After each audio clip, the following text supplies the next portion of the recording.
কি রে? হ্যাঁ। কি করছিস তুই এখানে? ফোন ঘাটছি। আরে তোর জন্য একটা সারপ্রাইজ আছে, তুই চোখ বন্ধ কর। কি? আরে করবি তো বাবা। কি রে বাবা, কি সব করে বেড়াচ্ছিস? এই দেখ, এগুলো তো কাকড়া।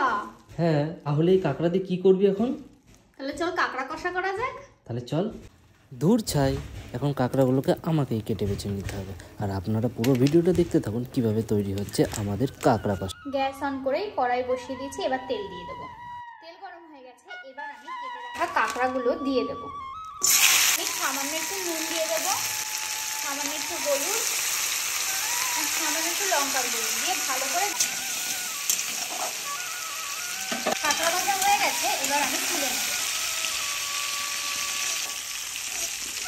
কাঁকড়া ভাজার তেলে এবার আমি জিরে ফোড়ন দিয়ে দেবো।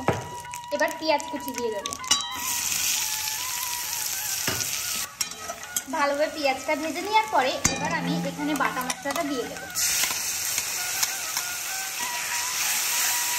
এখানে আমি কাঁচা লঙ্কা, আদা, রসুন আর টমেটো বেটে নেব। হলুদ গুঁড়ো, লঙ্কার গুঁড়ো, জিরের গুঁড়ো, ধনের গুঁড়ো ভালো করে কষিয়ে নেব। মশলাটা লেগে লেগে যাচ্ছে, এবার আমি অল্প অল্প জল দিয়ে ভালো করে কষিয়ে নেব। মশলা ভালোভাবে কষিয়ে নিয়েছি, এবার আমি ভাজা কাঁকড়াগুলো দিয়ে দেবো। ভালো করে আরেকটু কষিয়ে নেব কাঁকড়াটা। মশলা দিয়ে ভালোভাবে কাঁকড়া কষিয়ে নিয়েছি, এবার আমি অল্প একটু জল দিয়ে দেবো।